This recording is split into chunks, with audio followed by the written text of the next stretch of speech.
And Drew Smith to third, scooped up. Holden Breeze to first, and for the first time since 1978, Oral Roberts is headed to the Men's College World Series.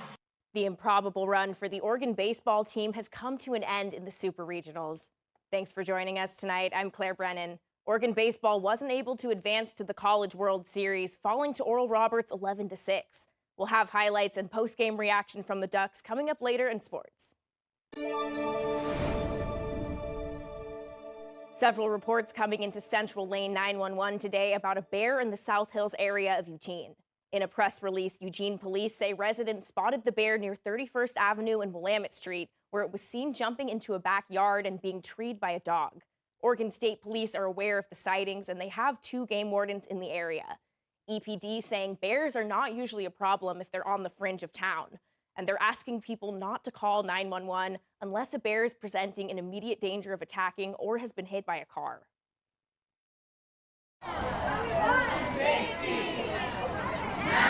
We didn't really have designated security, so I felt like anyone could just walk in.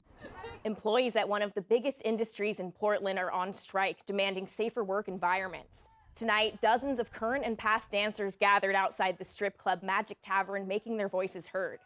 Dancers, allies, and union supporters were holding signs such as "We want safety in the strip club" and "Respect the workers."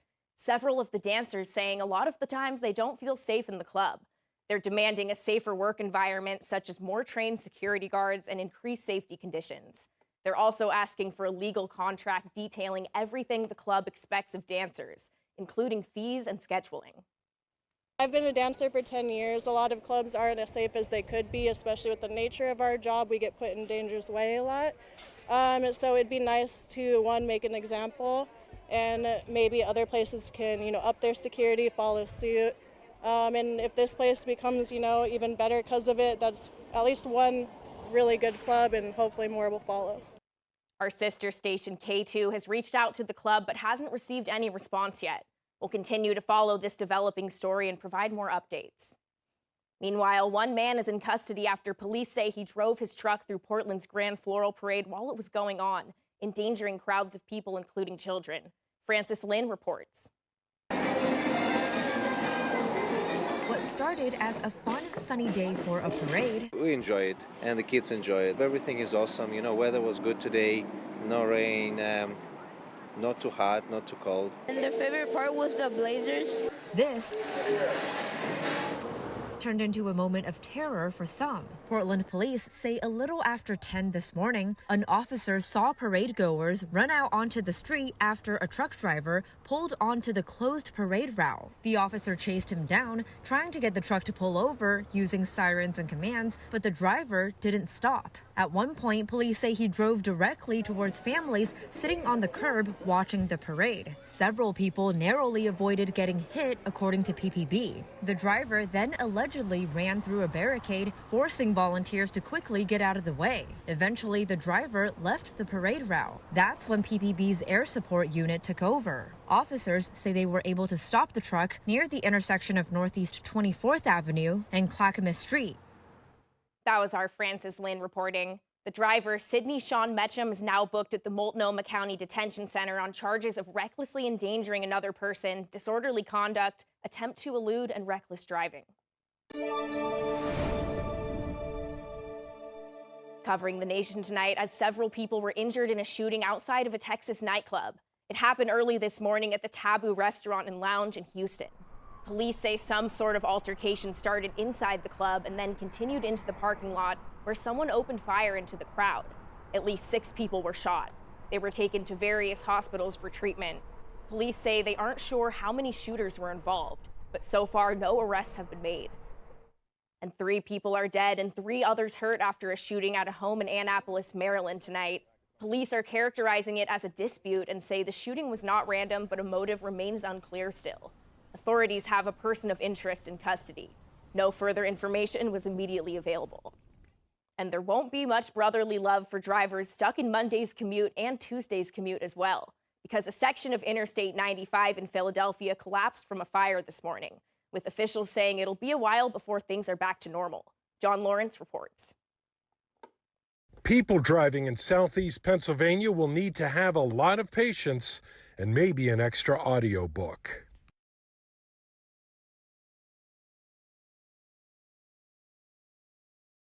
It was anything but a brush fire. On Sunday morning, a tanker truck carrying a petroleum-based product caught fire under the highway on Interstate 95 in Philadelphia, causing part of the bridge to collapse, officials say. Mark Fusetti captured this smoke-filled footage as he drove over the other side of the bridge.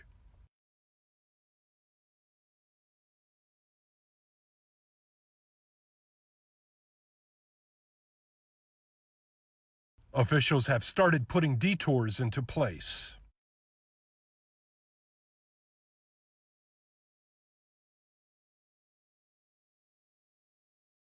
Philadelphia Mayor Jim Kenney says the fire is under control and, in a tweet, advised commuters to, quote, plan for alternate routes or modes of travel.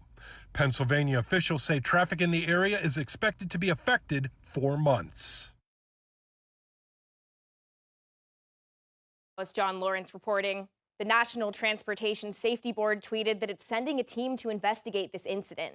The cause and circumstances surrounding the fire remain under investigation, and there's no word about any injuries or fatalities. Meanwhile, new details emerging today about the death of the Unabomber. According to people familiar with the matter, Ted Kaczynski's passing is being investigated as a suicide. The 81-year-old was suffering from late-stage cancer and was found dead in his North Carolina prison cell early Saturday morning. He was serving a life sentence for a 17-year bombing spree that killed 3 people and injured dozens more. His death adds to mounting pressure on the federal prison system, which saw increased scrutiny over inmate suicides following the death of Jeffrey Epstein. And turning to world news, Russian media say Moscow police have arrested an American man. His name is Michael Travis Leak, and he's suspected of trafficking drugs to children. It's a charge that carries a maximum sentence of 20 years in prison. Authorities say they'll keep Leak detained for 2 months until his trial. Leak is a musician who's been living in Russia for the past decade. The State Department says it is aware of his situation, and it's working to provide consular assistance. Meanwhile, Nicola Sturgeon, the former leader of the Scottish Nationalist Party, was arrested today on allegations of financial misconduct. A spokesperson for Sturgeon confirmed the arrest in a statement. Sturgeon was the face of Scotland's independence movement for 8 years until her sudden resignation earlier this year. She's the latest high-profile member of the SNP to be taken in for questioning over allegations that funds raised to campaign for Scottish independence had been diverted elsewhere. Sturgeon's husband, Peter Murrell, who had served as chief executive of the SNP, was previously arrested in April, along with Colin Beattie, the party's former treasurer. Both were released without being charged pending further inquiry. Sturgeon was released without charge pending further investigation. And following her release, Sturgeon says that her arrest has been both a shock and deeply distressing, and that she is in fact innocent of any wrongdoing. Coming up in sports, heartbreak for the Ducks in the Super Regional. We'll put a bow on an unforgettable season of Oregon baseball when we return.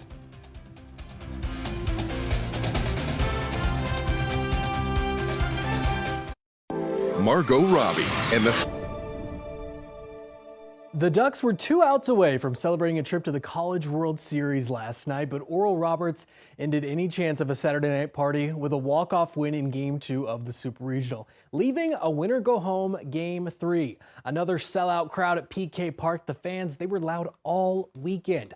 Golden Eagles got on the board early, but so did the Ducks. Tanner Smith, home run number 31 of his career. Smith, now the all-time Oregon home run leader. PK just going ballistic. Golden Eagles would not let them enjoy the lead long after chasing off starter Jackson Pace in the 4th. Jake McMurray, 2 on, finds the gap in left, and we are tied at 3. 2 batters later, bases loaded. Logan Mercado walks Matt Hogan. Oral takes a 4-3 lead, part of a 3-run inning for the visitors. Bottom of the 6th, though, Sabine Ceballos to the rescue, a towering blast. Home run number 18 on the year, a new single-season school record. It's 5-4 Golden Eagles. Next inning, Golden Eagles pounce. It's McMurray again, another RBI, another 3-run inning for Oral Roberts. To the bottom of the 9th now. Ducks in some serious trouble. In his final at-bat for the Ducks, Tanner Smith saying goodbye to the fans with an RBI single. That would be the final run of the season. Oral Roberts wins it 11-6, and Oregon's season is now over. Our Aaron Slindy was at today's game and files this report.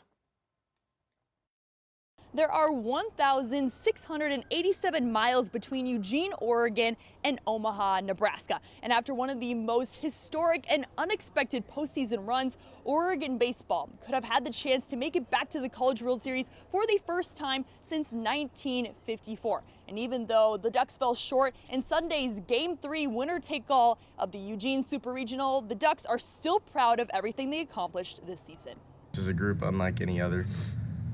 This is a group that, you know, like we talk about so much, has dealt with adversity in ways, you know,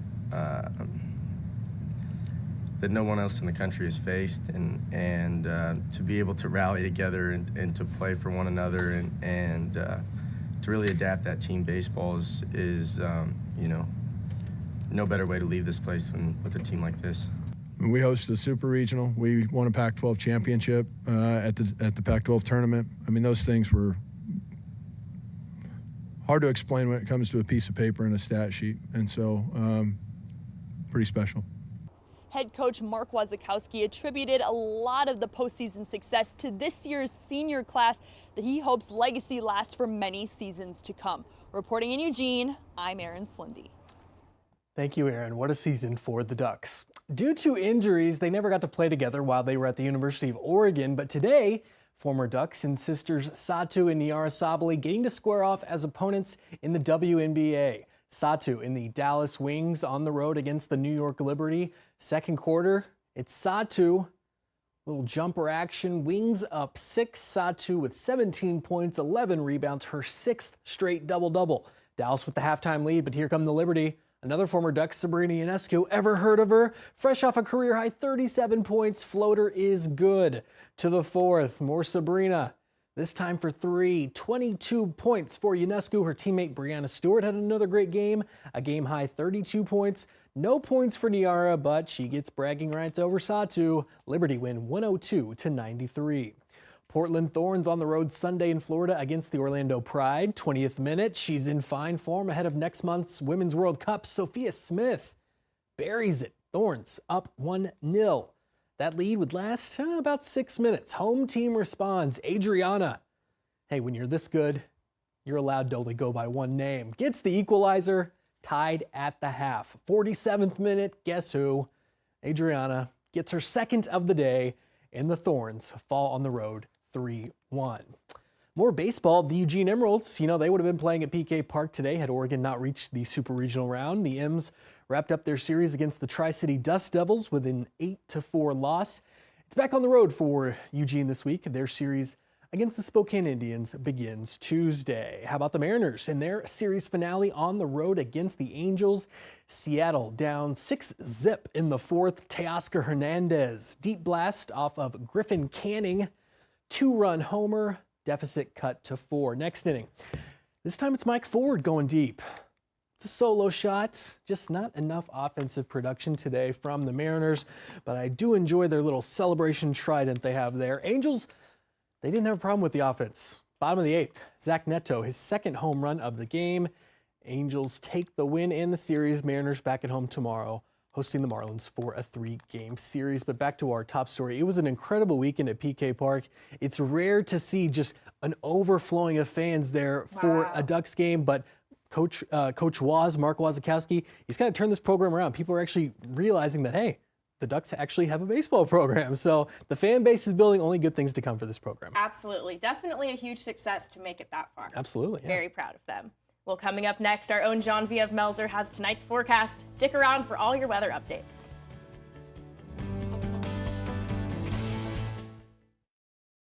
Shelter out here. Starting to see those temperatures climb just slightly above average as we are going to be dealing with high pressure that's building, a warming trend moving on into next week. Nothing in our area kind of really going to push us off that, but it is a short-lived warming trend. Now tomorrow we are expecting to see the hottest day of the week as temperatures climb into the mid-80s. Then we start to see them decline 80 degrees on Tuesday, then back into the 70s, and then looking pretty great into next weekend for Father's Day. Now, we still have those dry conditions, and we're not going to be seeing anything really moving on in. Some slight chances of some showers moving on in end of the week, start of your weekend. Over along the coast, we're seeing that consistency continue. 60s across the board, that warming trend not impacting the coast. We are expecting Tuesday to be a very cloudy day, but not impacting temperatures wise. And overnight lows right where they should be as well. High 40s, low 50s into next weekend. And over in the Umpqua Valley, temperatures also going to be the hottest of the week on Monday, back into the high 80s. We were kind of seeing this last Monday as well. And then temperatures do a steady decline back into the mid 70s by Friday. So a few days in the 80s down in the Umpqua Valley, with those overnight lows starting to decline just steadily back into the low 50s. Thank you so much, Genevieve. And still ahead tonight, some Americans feeling uneasy about national security following Trump's indictment. We break down some poll numbers next.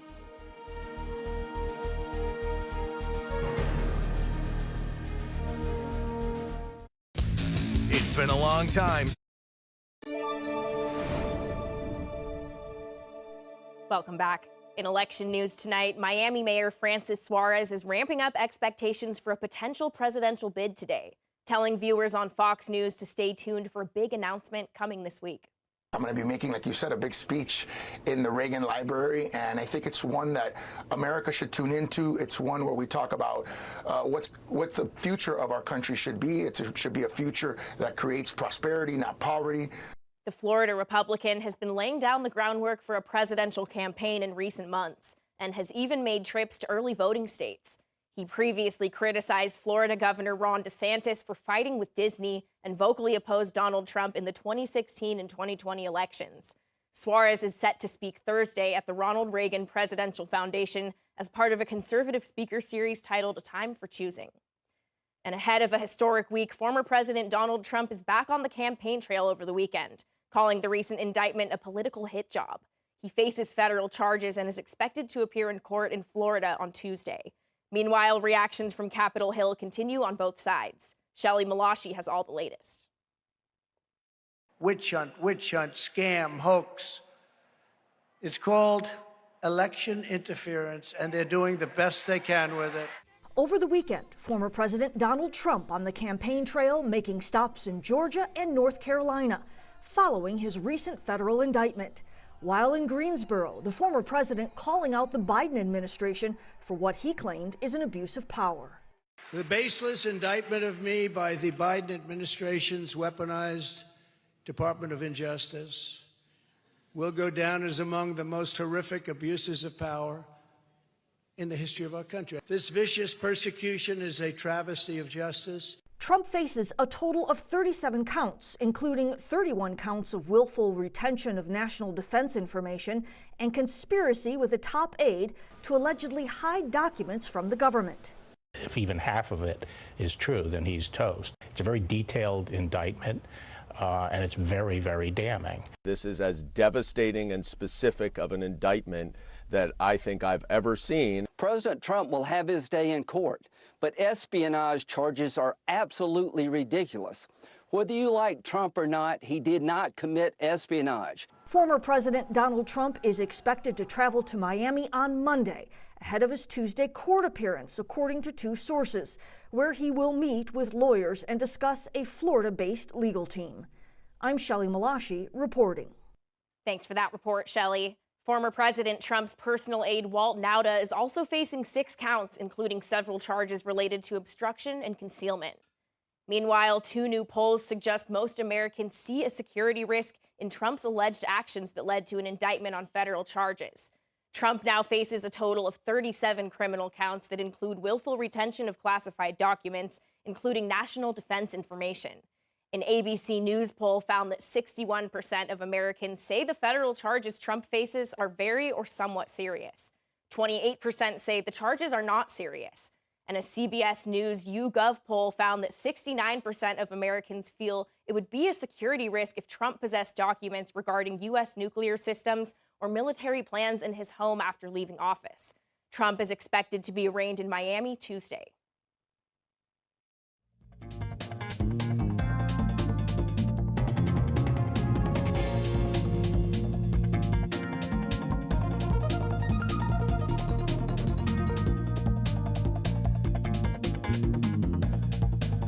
It's barbecue chicken pizza season.